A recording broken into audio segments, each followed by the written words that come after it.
インチチャンネルステップバイステップ。取られた。ありがとうございます。合気道のプリンス白川隆二先生に来ていただいてるんですけれども、今回やっぱいろいろ以前我々も技を教えてもらったり、四方投げとかいろいろ先生もね学び四方投ましたよげにジーク運動を足してとかいろいろあったんですけれども、はい合気道の危険な技、本当はやったらダメなちょっと危険な技をいろいろ紹介していただきたいなって思うんですけれども。確かに型稽古で安全にはしてるんですけど、やっぱ危険なやり方ってあるんですよね。逆に言うと安全に稽古してるので怪我させるやり方っていうのもあるんですよ。それちょっとゆきおさんに紹介できる。いや、めんどくさい。目が怖い。怖い。この人でいいや。本当に。本当危険技ってあるんですよ。ちょっとでも本当視聴者の皆さん真似しないでください。こういうことやったら危ないよっていう例をあくまで。危険なやり方知らなかったら確かに安全なやり方できないですよね。はい、危険なやり方をしてるからそれをしないようにということで。今日は危険な合気道、美しい合気道ならぬデンジャラス合気道。前回がアグレッシブ合気道、今回はデンジャラス合気道。デンジャラス合気道。いろんなね側面がありますから。ちょっとそれを何個か紹介していただきたいと思います。はい、先生お願いします。お願いします。お願いします。最初ですね、ノーマルな。美しい合気道ですね。美しい合気道、こういう技なんですね。おお、美しい。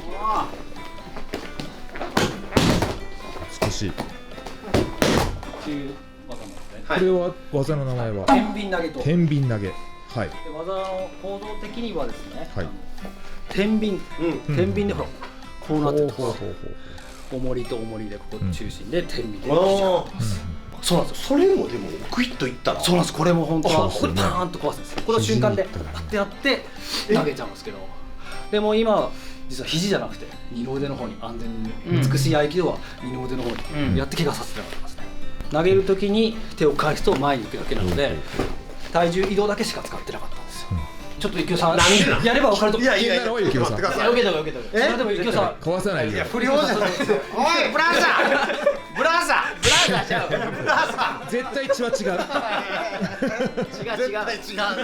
ハンガリーでした。ハンガリー。まずじゃあ絶対違いました。美しい合気道のはい方、痛くない方、体重移動だけの方。おい。危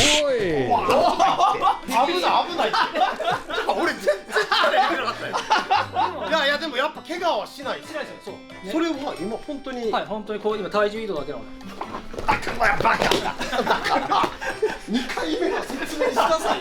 すいませんバカが。これだとほら全然関節決まんなくて体重だけガーンとかかるんです。確かに。でもまあ今の行かれたらもう前に転がるしかないんですよね。危険な合気道は前受け身で済まないです。そうですよ。はい。まず肘がいっちゃうから。ちょっとこれゆっくり。これはゆっくり。逆関節やっちゃうとこれやっぱりやっちゃいけないですよね。そりゃそうだ。ああもうこれは危ないですよね。逆関節決めながらはい手を返すのでここがちょっとイカ顔してるやん。イカ顔してるやん。カメラ見たい。行こうとしてた。いやゆっくりやろうかなと思って。悪い顔してましたよね。ゆっくりやろうかな。行く顔だったね。でもトムさんこういう感じなんです本当に。これってダメですよね。やっちゃいけないですよ。でそれをこうバーンってやっちゃいけないですよ。それはもうやばいっすね。当て身的に当てちゃうと。そう当て身的に。それはやばいよ。でも逆に折っちゃってそのまま投げると。そう本来だからもっと危険なのがありまして、これぐらい大きな人って肩やっちゃうんですよね。危ない。これやっちゃダメなんです。肩で。肩きて。でここで逆に持って俺を回すってこと？同じさあもう腕折れながら。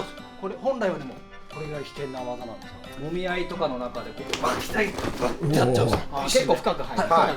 深く入って体を浴びせると危険な合気道です。これは絶対折れるよな。だってもうこのまま逆でも上げるんでしょ。だからこう詰めて揉み合いの中で回っちゃうんですよ。前受け身で折れながら。白川先生が回る。ゆっくりやるとダメなんです。イメージです。こう回り詰めてこう一緒に関節を決めながら回るので。すげえ。こういう筋肉で。実践を想定してる合気道の達人でした。渋川先生タイプ。渋川タイプ。ゆうさんまだいっぱいあるから。まだあります。もっとここで真ん中行きましょう。あんなノリノリだったらここでこんなると思ってなかった。あります。ここでやった後に前に行くのにふっと足を引っ掛けて体落としプラス折れながら、はい折れながら優しくいくとミハイいける。優しい時ミハやねんな。ミハイこういうふうに綺麗足かかってるからでもこっちは関節かかってるってことなんですよ。こういう状態。もう完全に腕が折れたまんま回る、肩とか肘やったらもう多分回避できない。静かになっちゃいます。いやいや、でもすごい、はいすごい。本来の例えば一本背負いとかもこういうことなんですよ。普通はこうじゃないですか。はい、まあね、こうやって危ない危ない危ない危ない。逆関節決めてバーン。はい。ワンイチャンネルでやった仙台でやった地方投げもはい。はい。ねじってひねって肩からプワーンってやるのが禁じ手ですよ。投げる前のその組み手ではい関節決めちゃうってことですね。いかに取るのがまだ難しいんですけど、でも東郷先生ぐらいの打撃のスキルがあるので、ごちゃごちゃになれば、はい取れる可能性もあると。ごちゃごちゃになれば、その掴んだの、掴んで逆関節取って自分も倒れながらみたいなもみ合いの中で、うん本来の日本の柔術ってそうですよね。逆関節決めて一撃必殺なんです。相手の骨をとかを破壊して一つの投げに持っていくと。投げて次やって次投げてっていうのはまあ演技的であって、今度は本当に破壊して破壊してその場で終わらせる。はい、だから小手返しとかも、はい手首返せばいいんですけど、これも本当にこっち側にひね、あ普通は安全な方はこっちなんですけど、はいでももう本当に力任せにこっち側にやったら本当に痛い方向なんですよね。こういうのも禁じ手の一つですよね。あ、じゃあもう本当に全部の技危険にできちゃうぐらいの。はい、でその危険を知ってて、そういうことを絶対やっちゃいけないって言って安全に綺麗に強くなれるっていう。そうそう安全なんですけど、引かすって結構難しいじゃないですか、技術って。打撃とかも多分同じだと思うんですけど、あとですね、どんどんはいお願いします。どんどんできます。これも禁じ手。普通は腰投げってこう安全な関節決めない。これは、これも実は禁じ手がありまして、逆関節決めながら。うわ、それはやばいよね。逆関節決まってるんですよね。そう安全に投げるとこういう感じなんですよ。こう危険だとこのままぐーっとロックしたままいける。安全だと軽くこうやっていけば、まあ同じ流れでそれを緩めないってことなんですよ。きょうさん。いや大丈夫。でも感覚わかりました。わかります。破壊されます。こういう感じなんです。逆関節を決めながら、ここで緩めると安全なんです。はい。ここで緩めると安全。うまいうまい。折れたまんま、もうそれ持ってかれたまんま。それもやっちゃいけない。神戸が言う通り、もうすべての技は1個、合気道の技はちょっとでも逆関節決めたらもうそうなんですよ。すべて禁じ手になってしまうという。こういうのもあります。ステミーで。ああ、すごいすごい。締めをかかっちゃった。どんどん出てきてる。もう今もう目がギラギラギラギラ。だんだん思い出してきて。あんまやらないようにしてるんですよ。危ないんで。そうなんですね。制限してるんですけど、ちょっと今いろいろ記憶がいろいろ考えしてやつが。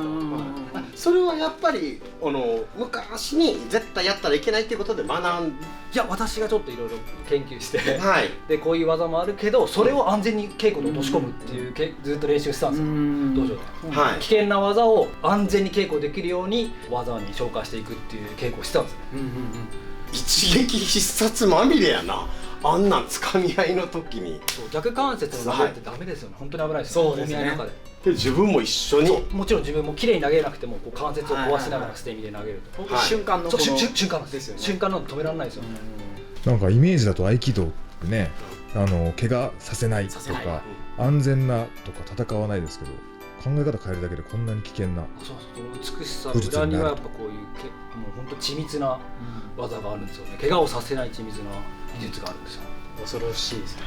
じゃあもうアグレッシブデンジャラス合気道だったらもうやばいっすね。自分から壊しに行く。自分からかけに行ってっていう。でもこれを知って安全に皆さんには稽古していただきたいということですよね。いやまあでもまたね、合気道のこの魅力がそうっすね。白川先生強えわ。絶対強い。強いわ。でも僕は戦いませんっていうのが合気道ですもんね。それがかっこいいよね。かっこいいよね。でも最後の方もどんどんやりたくなってますね。そうですね、ちょっと出てったよ止まんなくなかかっちゃってましたね止まんなく黒川が出てました白川じゃなくて危険な技術を安全に落とし込むっていう作業をね、東郷先生もやってますので、はいだって G 訓練だってほら膝でストッピングとかだったら本来危ないのをこう安全に警護する方法でそうですね先生も工夫そうじゃないとそう続きませんからねそうはい一周回ってんですね。そうそううんうんうんでもまた今後白川先生とは絶対にコラボさせていただいたりとか、またいろいろ合気道の素晴らしさをこのチャンネルでも教えていただきたいなと思うので、はい、また引き続きお願いしまお願いす。します。本日は白川隆先生でした。ありがとうございました。皆さんありがとうございました受けるとこっち側こう開くのでここにこう入れていくんです。